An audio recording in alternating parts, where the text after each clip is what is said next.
안녕하세요. 팔자를 버sam합니다. 자, 오늘도 우리 4주 초보 탈출을 위해서 열심히 공부합시다. 자, 4주 초보 탈출은 팔자를 버사마와 함께 하시면 빠릅니다. 구독, 좋아요는 4주 실력을 왕창 올려주니까 꼭 좀 해주세요. 우리가 이 4주는 하나 연극 대본이다. 건축 대본이, 건축 도면이다. 이런 생각으로 4주를 참조하시면 굉장히 공부도 쉽고 좋아요. 왜 그러냐면은, 자, 이분 같은 경우에는 내년 정계충이 두렵다 그래요. 대운도 개미대운이고 세운도 올해가 개묘년이잖아요, 그죠? 그래서 이 식신을 두 번 두들겨 패니까 뭔가 두렵다. 그리고 자매 형살이 일어나니까 또 이것도 형살은 보통 깎고 조이고 다듬고 하니까 사고수, 수술수 또는 뭐 형벌을 받는다 이렇게 보잖아요, 그죠? 그래서 그런 형살이 들어오니까 좀 두렵다 이렇거든요. 근데 두렵다 이렇게 해가 끝내지 마시고 그냥 이거 편안하게 그냥 뭐 한편의 연극 보듯이 영화 보듯이 이렇게 보면은 뭐 한결 뭐라고 해야 되죠? 사는 게 재미가 있다 그래야 되나? 어쨌든 간에 뭔가 이렇게 말씀드리기 어려운데 편해요.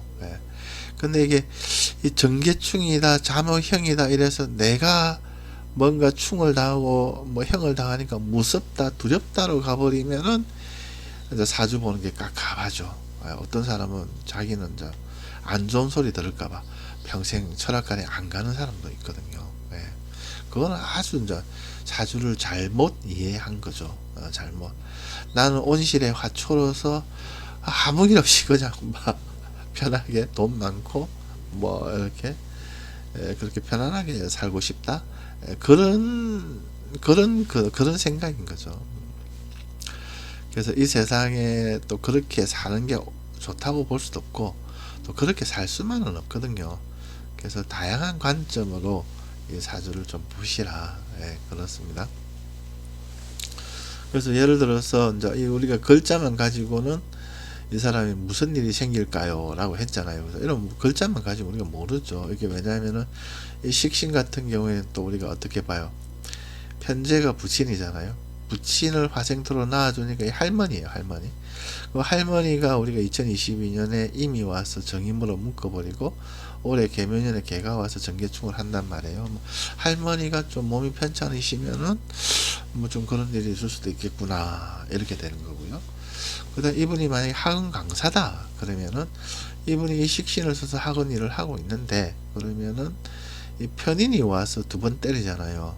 그러면은 뭔가 공부를 해서 기존에 하는 스타일의 그런 강의 스타일을 버리고 새로운 강의 스타일을 가져가든지 아니면은 이 식신이 수학이다 그러면 수학을 버리고 차라리 상관 뭐 영어를 하든지 뭐 이런 식으로요. 그래서 뭔가 이렇게 자기가 하는 밥그릇에 어떤 변화가 있겠구나. 이것도 우리가 알 수 있는 거죠. 그리고 형살 같은 경우에도 이게 자녀궁이잖아요, 그죠? 자녀궁에 뭐 쏙쏙이는 뭐 자녀가 있다 그러면은 형살이 걸리니까 좀 조심해라. 올해는 뭔가 이게 구치소나 교도소 갈 일이 있을 수도 있다. 그러니까 올해는 형살이 걸리니까 조심해라. 올해는 또 뭐 오토바이 타다가 사고 날 수 있으니까 사고수 수술수가 있으니까 조심해라. 이런 게 되겠죠. 근데 자녀가 없으면 의미가 없고요, 그죠? 그리고 또 태어난 시는 우리가 자기가 투자해 놓은 어떤 부동산, 상가 이런 것도 되거든요. 그럼 여기에 형살이 되니까 상가 관련해서 어떤 분쟁이 있을 수도 있겠구나. 조정사가 있을 수도 있겠구나. 이렇게 되는 거죠. 그래서 결론은 제가 말씀드리고 싶은 거는 글자 위주로 공부를 하지 말고 실제적으로 당신이 어떤 삶을 살고 있는가. 이게 내 사주라면은 이게 자묘형이 걸리는 이 자가 뭔가, 내가 이게 자녀인가 아니면은 모친인가, 이게 내가 투자해 놓은 뭔가 외부의 어떤 부동산인가, 그죠? 그리고 이 식신은 무엇인가, 이걸 먼저 정해 놓고 여기에 충이 걸리니까 형이 걸리니까 어떤 작용이 있겠구나 라고 공부를 하시라는 거예요. 뭔가 충살이 걸리니까 형살이 걸리니까 그건 다음 문제고, 이 사주가 먼저가 아니고 내 삶이 먼저라는 거죠. 그죠? 내 삶. 그래서 항상 이 사주 8글자를 내 삶에 맞춰보는 연습을 하시면 좋다 그렇습니다. 그렇게 하려면 뭐냐, 이걸 객관적으로 바라볼 수 있어야 돼요. 객관적으로 바라보는 거는 이게 연극 대본이다, 또는 한 편의 영화다, 건축 도면이다. 나는 밖에 있고, 나는 내가 여 속에 들어가 있는 게 아니고, 나는 이 8글자 사주 밖에 있고, 이걸 참조해서 내가 살아간다. 이 연극 대본을 가지고 내가 살아간다. 좀 개념이 틀리죠. 그죠? 여기 있으면 이 속에 내가 있으면 완전 두려운데, 내가 충을 당하고 형을 당하면. 근데 내가 밖에 있으면은 충을 당하든 형을 당하든 그냥 내가 목격하는 영화고 연극이고 그런 거예요, 그냥. 그리고 건축 도면에 나와 있는 대로 그냥 일이 이루어지는 거예요. 연극 대본처럼 그냥 영화가 되는 거예요. 그래서 뭔가 좀 개념이 틀리죠. 그래서 이렇게 사주 공부를 하실 때 요 속에 들어가서 여기에서 죽고 살고 하지 마시고, 이걸 벗어나서 밖에서 이걸 바라보는 연습을 좀 하시라. 그러면 한결 공부가 편해요. 예. 그리고 정말 이렇게 우리가 사주는 이 봄, 여름, 가을, 겨울입니다. 봄, 여름, 가을, 겨울. 이게 우리가 갑을, 병정, 무기, 경신 이전에 봄, 여름, 가을, 겨울이 먼저 있었거든요. 이거는 문자잖아요. 그죠? 문자. 갑을, 병정, 무기, 경신인 게 임묘진, 상암이, 신유수, 해자수. 이 우리가 살다 보니까 봄도 오고 여름도 오고 가을도 오고 겨울도 온단 말이에요. 근데 신기하게 여기 따라서 뭔가 이렇게 사람의 삶도 바뀌더라는 거죠. 그러니까 사람의 삶이 이 계절의 영향을 받더라는 거죠. 그걸 갖다가 오랫동안 옛 어른들이 체계적으로 만든 게 천간, 열자, 갑을, 병정, 무기경신인 게 지지, 임묘진, 사오미, 신유술, 해자축 이 22자예요.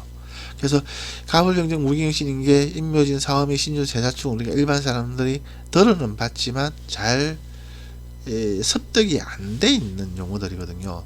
그래서 요걸 위주로 공부를 하지 말고 봄, 여름, 가을, 겨울로 공부를 시작을 하면은 공부가 아주 쉬워요. 본인이 태어나는 순간 뭔가 하나로 정해지거든요. 내가 무로 딱 태어났다. 그러면은 겨울의 기운 임기 해자축이 재물이에요.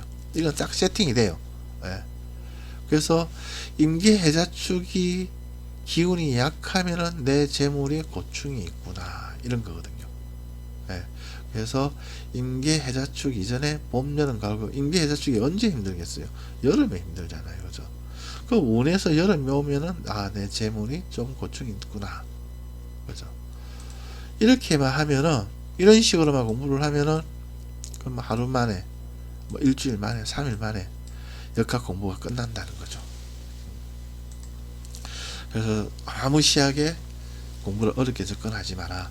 그 맨 뒤에 본인 공부량이 어느 정도 습득이 되고 좀 되고 이러면 다 이해가 돼요. 문자 위주로 공부하셨던 분이나 뭐 계절로 이해를 하셨던 음양오행으로 공부를 하셨던 간에 맨 뒤에는 다 이해가 되거든요.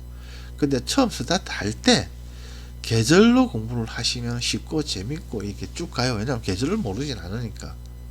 근데 문자 위주로 먼저 공부를 하면 깝깝해요. 이게 계절하고 이렇게 매치가 잘 안 해서 가거든요. 이게 문자 위주로 가면 이게 이분이 정계충인 거죠. 정계충이 깝깝한 거죠. 그냥 이렇게 여름이 있다, 겨울이 오네, 겨울이 오니까 여름이 위축되네, 그럼 내 식신이 위축되겠네, 그럼 끝나는 거예요. 뭐 위축 안에 모든 게 의미가 들어가는 거잖아요. 기존에 내가 학원 강사를 하면 내가 쓰는 교수법이 위축이 되니까 이 교수법을 좀 업그레이드 하겠구나, 이런 게 되는 거죠. 그래서 정계충보다는 봄, 여름, 가을, 겨울이 한결 공부하기 편하다. 처음에는. 자, 오늘은 여기까지만 할게요. 참, 이거 제가 하는 거, 이게 이 네이버 엑스퍼트 유료 상담을 하면서 다 검증을 한 거예요. 이게 이 계절로 사주풀이 하는 게 정말 쉽고 또 이게 맞다는 것. 그래서 여러분들은 믿고 오시면 된다. 이게 감사합니다. 팔자를 벗어봤습니다. 예.